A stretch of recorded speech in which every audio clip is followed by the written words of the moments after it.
Tyra Banks, welcome to the UAE. Welcome to CNBC. Thanks for joining us. Thank you. So you're here in the region as part of this Women in Web3 initiative. Yes. Just walk me through it. What is it all about? Yeah, well, it's all about exposing women to Web3, making them feel comfortable with it. It's intimidating. It's like, what is this metaverse? What is this Web3? What's an NFT? So first of all, it's kind of demystifying everything, educating women, and then empowering the women that are in the space and giving them access to take their businesses to the next level. And how important is it to bring an initiative like this to the Middle East? Oh, I think it's super important. I think what I'm seeing firsthand is the empowerment of women in the Middle East. I think there's a little bit of a different narrative that I've grown up hearing, but I also think that there's so much change. You know, me walking into boardrooms and seeing like the majority of the executives are women, and it's like, I didn't know that, you know? So it's very refreshing and it's invigorating and it's inspiring. And with me being here and bringing my Smize Cream Ice Cream business here and seeing, I want to be the continuation of empowering women in this region. So walk me through that. What is the scoop on your new business initiative? Because you're looking to scale up in the region, I understand. Yes, so I have an ice cream company that my partner and I have started called Smize Cream. It's an innovative ice cream company. So we have this beautiful frozen custard style ice cream, but what makes it different is we have these huge truffle chunks that are at the bottom, we call them a Smize surprise. And we gamify the eating experience where you're digging, digging, digging until you find it. If you're sharing that pint, you're gonna fight for who gets that Smize surprise. But it stands for something more than just fun and yumminess. It really stands for digging deep for your dreams. And Smize Cream is all about dreams. My dream came true, and we wanna mentor and help others to make their dreams come true too. And one of my dreams is to not have Smize Cream be just an American company. Yes, I'm an American. I was born and raised there, but my success as a model started in Europe. It started internationally. And so having that reach and having a television show that I created was in 180 countries with 40 international versions. I'm like, America's cute, but you know, it's small compared to the opportunity that's out there. And I think we have this rare opportunity to be international and to be even bigger internationally than we are in the United States. So talk me through the expansion plans from here as well. Why was it that you chose Abu Dhabi and the UAE to grow and expand and scale Smize? So I'm obsessed. I study. I'm a sponge. I don't sleep a lot. And in really canvassing the actually entire globe, and looking for where we wanted to expand, I really honed in on the UAE, how futuristic the UAE is, that in Dubai, they even have a museum of the future and they have a minister of the future. I've never even heard of that. They have a minister of the future. And to see what the UAE has done in 50 years, you know, from the sand to where we are now is like crazy amazing to me. So I'm like, if this region is, you know, these Emirates are all about that growth. What can it do for my company? How can we get on that train of growing at the fast speed that this region is growing? And take me inside the business as well, because I didn't know this. You probably know this, but I didn't know this. But ice cream as a category is actually a $70 billion industry. It's huge and it's growing, but it is at the moment dominated by these big brands like Unilever and Nestle. Yes. So where does Smize fit in the overall ice cream category?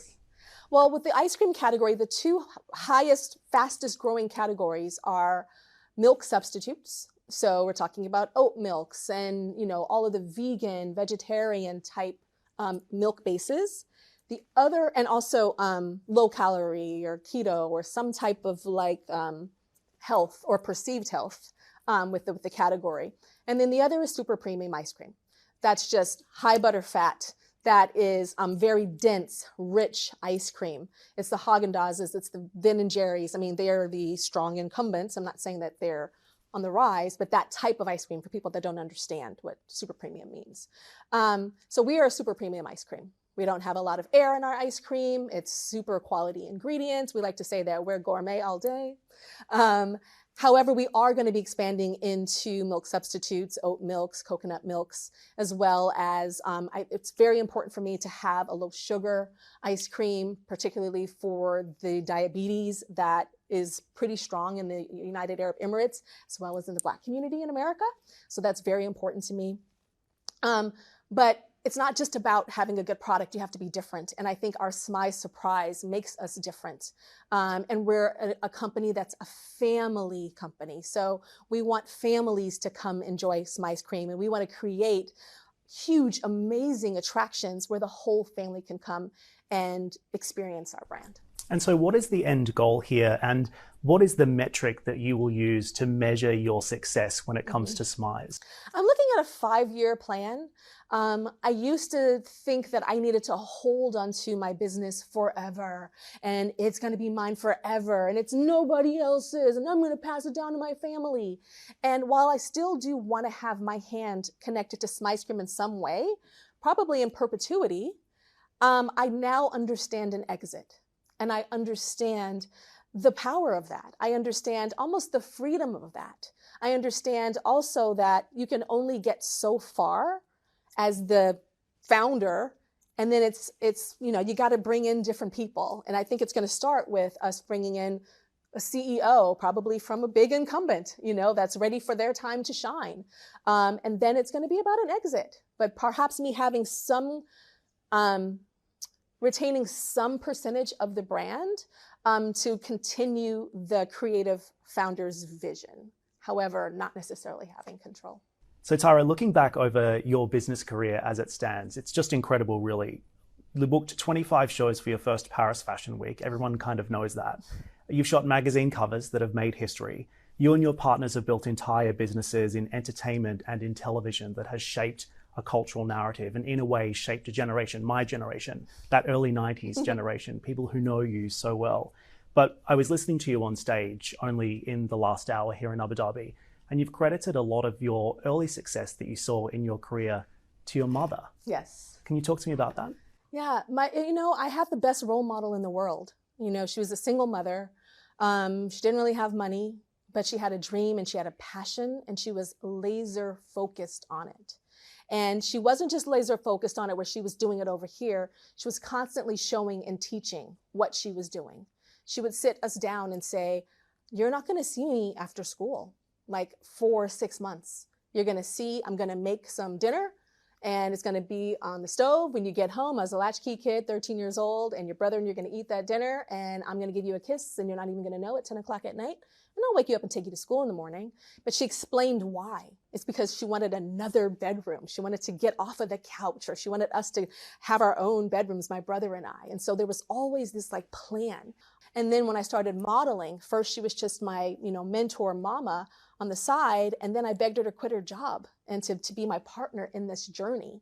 And she constantly was shaping me and almost tough love and giving me like, look, y'all, you're the little hot little thing right now, and everybody wants you on their runway, but you're not going to be in a couple of years. What you going to do? So just always there pushing and challenging. And so she stays with me to this day. She's retired. We live with my mama, me and my man, we live with my mama. But she's retired, but those lessons, they still are there. And she really had the hustle. You described it like a CEO and a COO relationship, right? Totally. I was the CEO, I guess, and she was the COO, operating and making sure everything was just consistent. And a lot of the time she would get on my nerves. She would say, communication is important. Everybody needs to know what's going on. You as a leader need to do this, blah, blah, blah, blah, blah. And now I say that to my partner like all the time. And I'm like, oh my God, I'm turning into my mother. We all turn into our mothers. But now I understand. I understand what she was talking about. Do you think you would have achieved the success that you have in modeling and in business now if you didn't have the benefit of your mother's mentorship in those early days? Not at all. If I did not have my mother, I would have quit. There was a day in Paris where I was backstage at a fashion show and I got sent home 10 minutes before the fashion show started for ridiculous political, I don't even want to go through the drama and relive that awfulness. But it was awful and it was humiliating. And it was something that was continuing to happen over and over again. And I was just tired of it.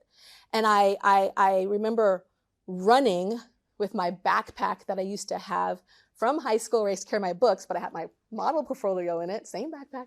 I ran to the public payphone because there were no cell phones back then. And I called my mom and I'm like, I'm done. I'm over it. I'm coming home. And my mom just shook my shoulders through the phone and said, I did not raise a quitter. I did not raise a quitter. What do we have to do to help you stay and get past this nonsense? And I was like, I need you to quit your job. And I couldn't afford to support her, and she couldn't afford to support me, but we figured it out and lived in model's apartment and twin beds for a bit. And we just really figured it out. And I would not be here if it wasn't for her at that moment saying I did not raise a quitter, because I would have quit. I think one of the challenges that women and minority-led businesses have today is that they don't have the benefit of mentorship like that. Would you agree? 100%. It's like kind of on an island, just kind of feeling alone. But the one thing that this generation has now that my generation did not have then is social media. And one of the most powerful things in the world, not just for dating, is the DM, the direct message on Instagram or any other platform. Just blanket it. Don't fish, throw a net. Make a list of 20, 30, 40, 50 people that you would love to mentor you, and DM them. Give them something specific that they have done that has impacted you and how you have used that in your own life. Tell them that story. Mentors love to have their ego stroked just a little bit and see what happens. You're going to probably have at least 1% success, and all you need is one. So the power of the DM. What's some other advice that you can offer women and other minority-led businesses, those owners who are just getting started for the first time, who have been where you've been, who might not have had the experience that you've had, but who have the hustle, the drive, the ambition, and the will to achieve something? I think we are living in a revolutionary time when it comes to women and when it comes to minorities. And don't go to sleep, stay up all night on the internet looking for the programs that support women and minority-owned businesses. And there's not just one, and there's not just two. Apply to every single one of them. And some of the applications, I've even applied to some of them, some of the applications are so long, and I think they're so long because they want to deter people that are not serious. It's almost like a Harvard business case. I went to executive education program at Harvard Business School, and I'm like, why are these cases so long? And why am I up until 3 o'clock in the morning doing this? I think they're just trying to weed out the people that aren't serious. Same with these applications. So just fill out the whole thing. And again, blanket the DMs, blanket the applications that deal with women in minority-owned businesses. I'm sure you get a lot of people asking you for advice, but my question is, what is the best piece of advice you've ever received? Oh gosh, one of the best pieces of advice my mom told me is leave before they leave you. And she meant that in terms of my modeling career. She said, you're like an athlete, you're going to age out. Don't wait for them to kick you out. Leave before they're tired of you. Don't be there just waiting for the phone to ring. What are you going to do with this platform that you now have? And so that was very beneficial for me in my career. And now I take that and I've twisted it a little bit. Now for me, it's leaving a situation, pivoting away from where I see the wall is about to hit. And a lot of companies, like they see the wall. Even small startups see the wall, but they're like, but this is what we're supposed to do. And this is what we put all this money into this. And I'm like, I don't care how much money we've spent. I don't care how many people we've got to do this. We're going to fail if we keep going forward, and we have to pivot. And I know that comes from my mom. Hard to leave money on the table though when it's there, I guess. Well, a lot of times the pivot is the money ain't on the table. You gotta pivot or else you're gonna go bankrupt. Right. But a lot of the times there is money on the table. Yeah, I just got a huge offer a couple weeks ago. Crazy amount of money, but a big sacrifice to personal brand and the success of Smize Cream. And I'm always going to choose my business over cash for today. Tyra, you've conquered modeling, media, you have diversified business interests now, you've built a business with multiple revenue streams, which is of course yourself. You even have an ice cream brand to scale now. So what's next for you? Next is taking this ice cream business around the world. I am so excited about Smize Cream being a global company. You know, as a fashion model, I was a global fashion model, not just an American, personal brand. And I want to use the lessons that I learned there, and then the lessons that I learned about how to scale a television show, not just in America, but worldwide. And now I'm ready to do it with ice cream, and not just with scoop shops, but with B2B and with licensing and with experiential and with, content and movies. And, we have a whole intellectual property surrounding Smize Cream that I'm a storyteller and I'm a business person. And I can't wait to do both with Smize Cream. I'm excited to see what you do next. Thank you. Thanks for speaking with me today. Thank you.